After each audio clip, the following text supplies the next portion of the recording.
good morning, afternoon, or evening, and welcome to the Bloody Disgusting Network. The following show is just horrifying. Beware.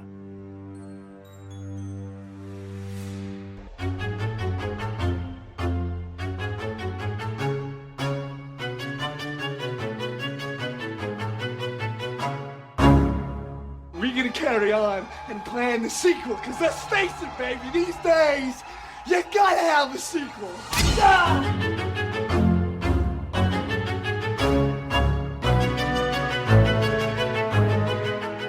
And welcome back to Micro Queers. It's your monthly queer horror short roundup, and I'm Joe.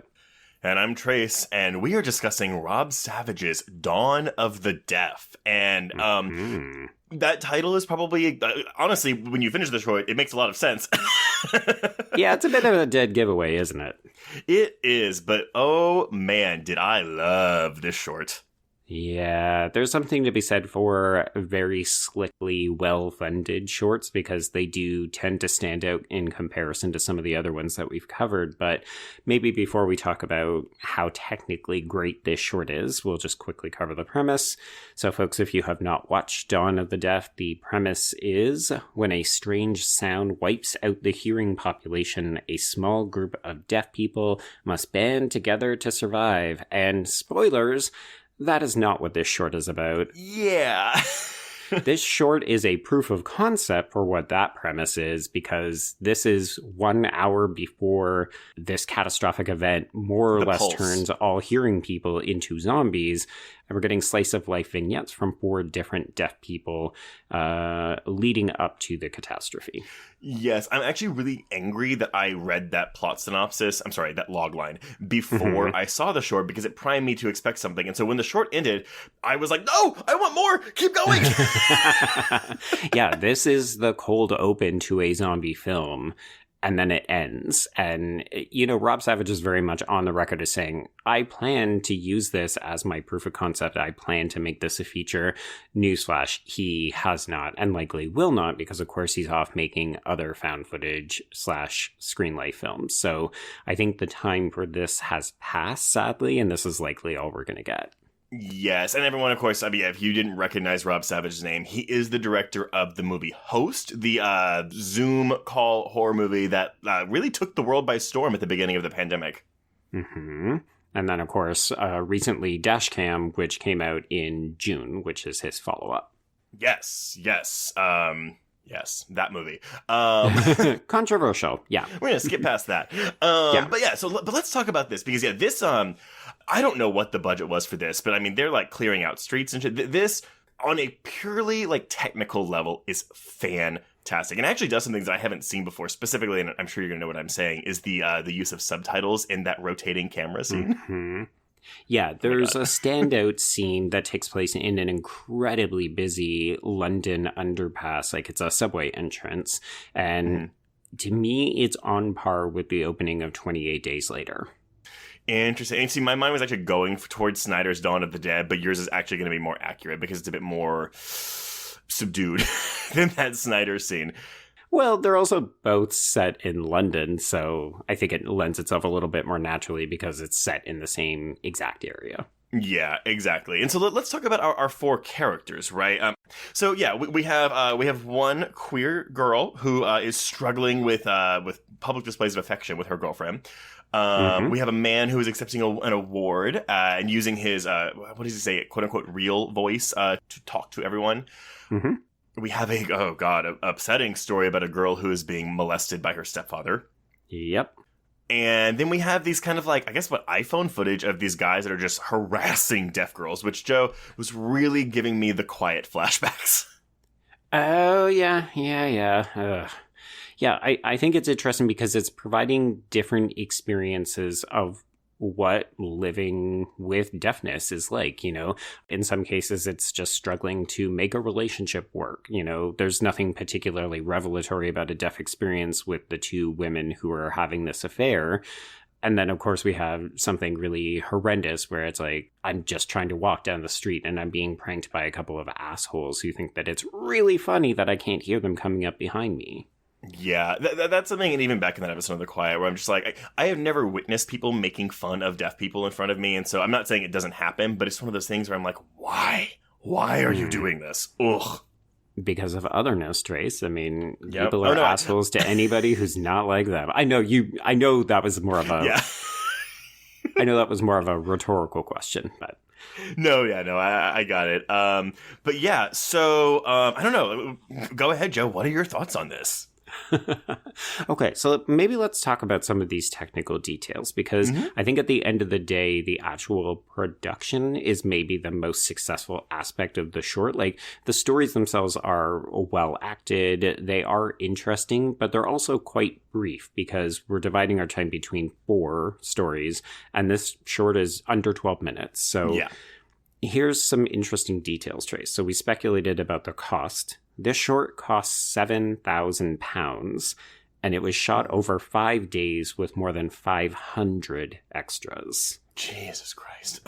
So this is like a minor feat for getting this off the ground. And I think it's a testament to Rob Savage having not just the right connections, but also being able to handle large scale productions, which is honestly kind of impressive because we've seen him do very small affairs with Host and Dashcam where, you know, yeah, they're technically well put together, but they're relatively small scales in terms of the actors and what he's trying to achieve. So in a way, this impressed me more than his features.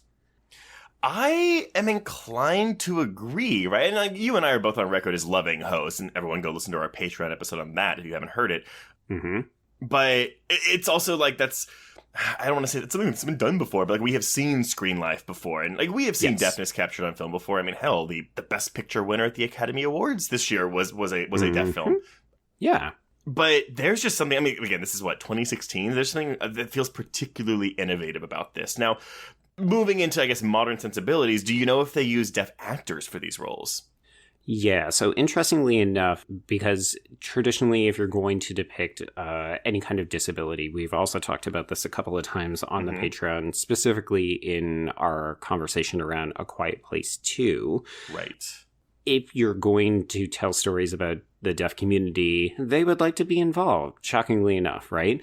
And apparently the plan was to cast primarily deaf actors, but their funding was contingent on using students from the Royal Central Drama School, which meant that they ended up with about a 50-50 ratio, but they did spend 6 months teaching the hearing actors how to do British Sign Language, and they did that to try to make it look as convincing as possible. So I'd be curious to know if we have anyone who either knows sign language, and of course this is British Sign Language, which is annoying that apparently sign language is different all over the world. There isn't like a universal sign language, which surprised me to learn. So if anybody knows British Sign Language, we'd love to know whether or not this comes off convincingly. Yeah, I mean, I'm inclined to believe it does. Also, all that time spent to train them, man, on what is essentially in American dollars a $14,000 budget. Like, that is wild. Yeah. Mm-hmm. But I appreciate that dedication, right? Because if you're not going to go and do the due diligence of casting the appropriate people, I appreciate that they spent the time to make sure that the hearing actors were able to do the job. Yes, and I mean, I don't know, maybe it's not my place to say, but I'm inclined to forgive them. Again, given the fact that this is a short film, they are working on a budget, they had limitations. Like, that's, and again, it's really fucking good. Yeah, I think we'd have a different argument to make if this was a feature-length film that had considerably more, dollars behind it, but I'm interested, Trace. You keep talking about how much you enjoyed this and how well done it is. So what is it that really struck a chord for you? You mentioned the subway scene. Maybe unpack that. Yeah, no, I mean, the subway scene, so it's a thing where, okay, so we have these two women, and they're assigning to each other, but the camera is doing this constant 360 spin around them. So it's kind of adding to our anxiety because we know something's coming. Well, there isn't a score to this movie. And again, like the note below the video specifies, like, listen to this with headphones because the sound design is very meticulous and important to your enjoyment of this film, which I read that about 5 minutes in. So I watched the last half of this with my headphones on and the first half without it.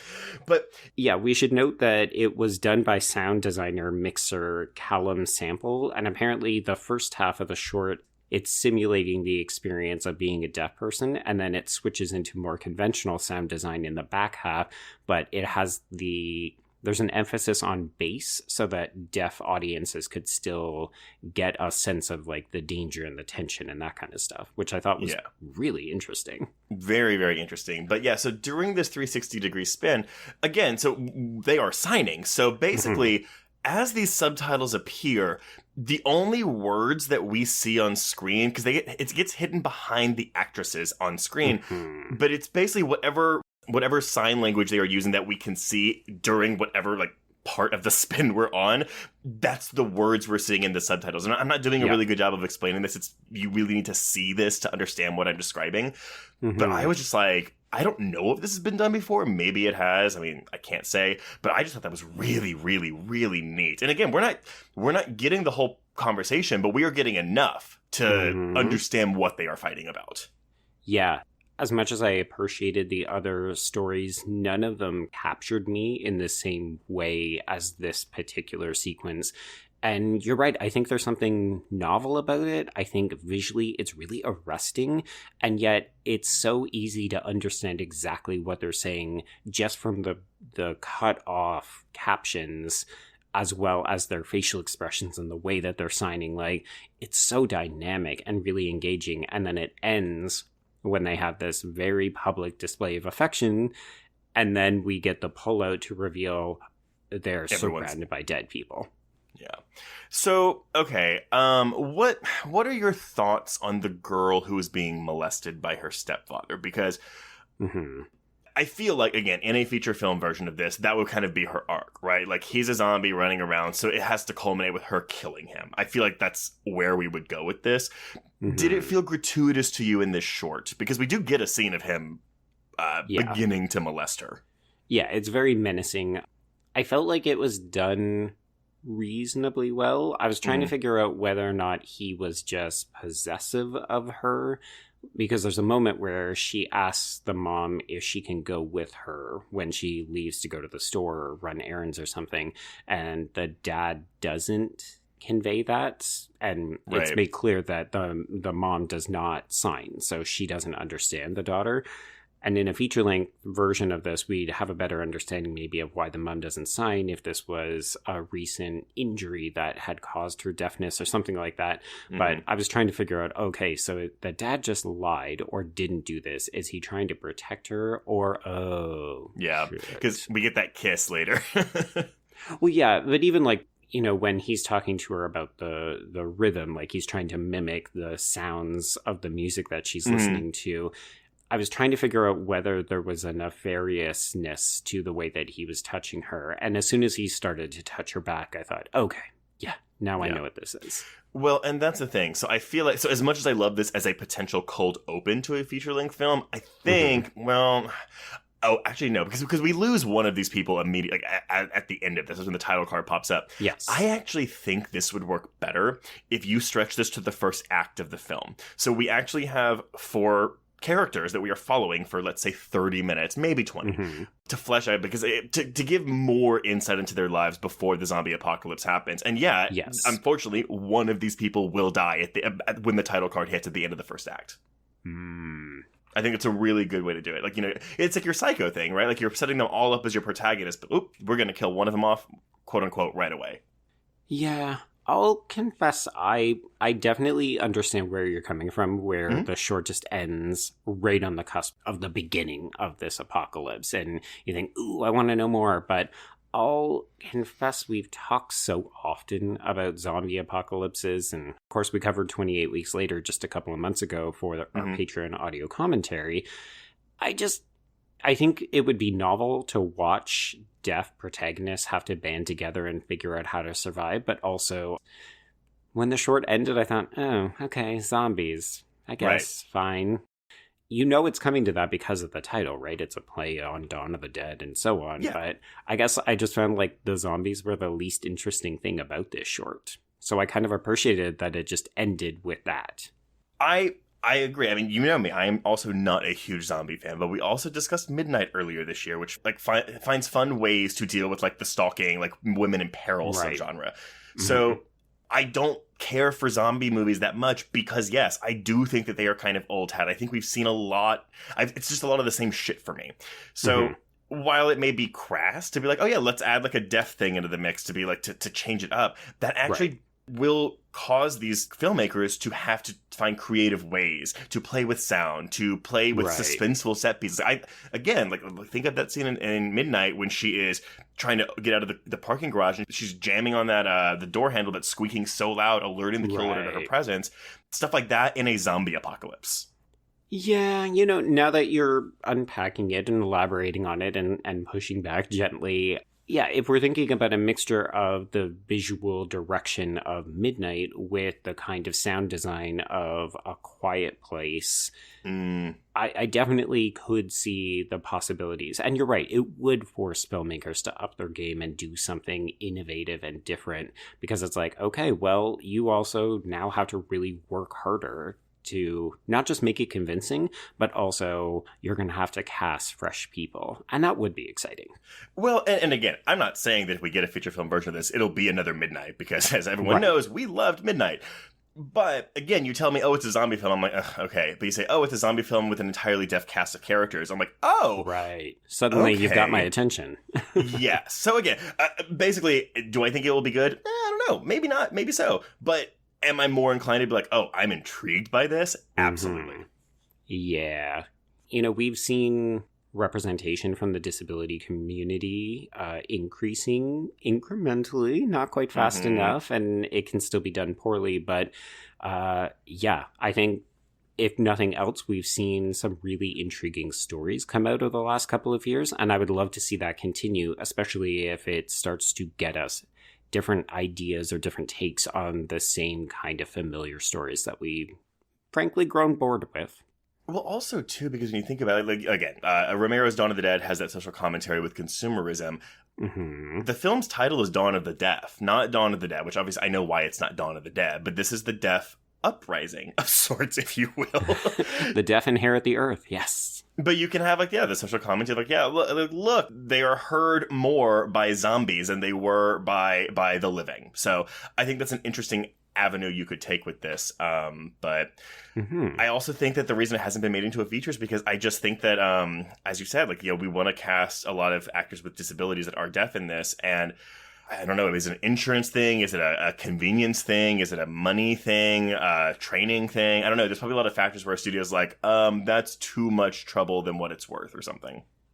Yeah, which if that is the truth is kind of garbage shit. Because it's like, oh, I don't want to put in the time and effort, or it's going to cost a little bit more to tell an interesting, authentic story with deaf actors. Fuck you then. Oh yeah. Again, I'm just like, I know, my mindset is... Well, because I'm like, this is a great proof of concept. Why hasn't this been made? Why hasn't it happened? Yeah. And maybe the answer is the pandemic. Maybe this was on the table and then the pandemic started and we get Host instead. And it takes Savage in a different direction. But it is probably the most proof of concept short that we have covered in Microqueers. But at the same time, having seen it, yeah, it's like, okay, well, it's there. It exists. It works really fucking well. Where is the feature? Yeah. Well, listeners, why don't you think on that and let us know. And let us know what you thought of Dawn of the Deaf. Because, again, with this and Host, I believe in Savage's talents here. So. Yeah. When directed towards good, he can be very effective.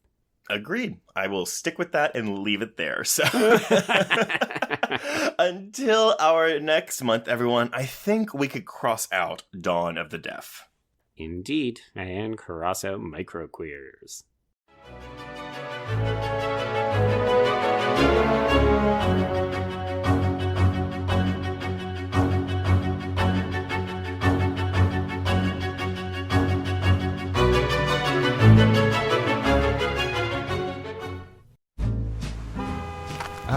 Atlas Avenue, a long stretch of road that encompasses everything the city of Kennet Heights has to offer.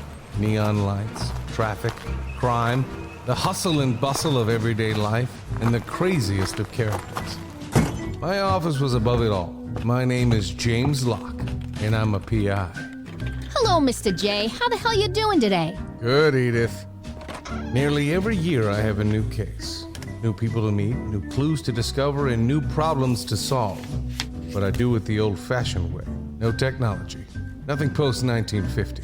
Hell, I don't even listen to podcasts, but you should.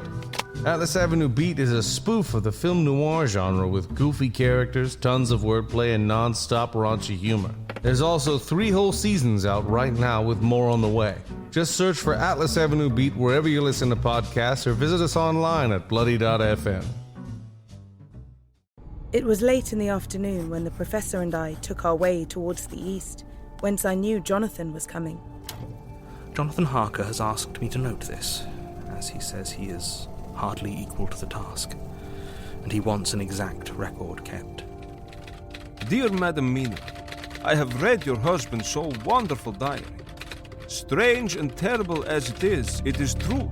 I will pledge my life on it. God preserve my sanity, for to this I am reduced. Safety and the assurance of safety are things of the past. I am in hopes that I shall see more of you at Castle Dracula.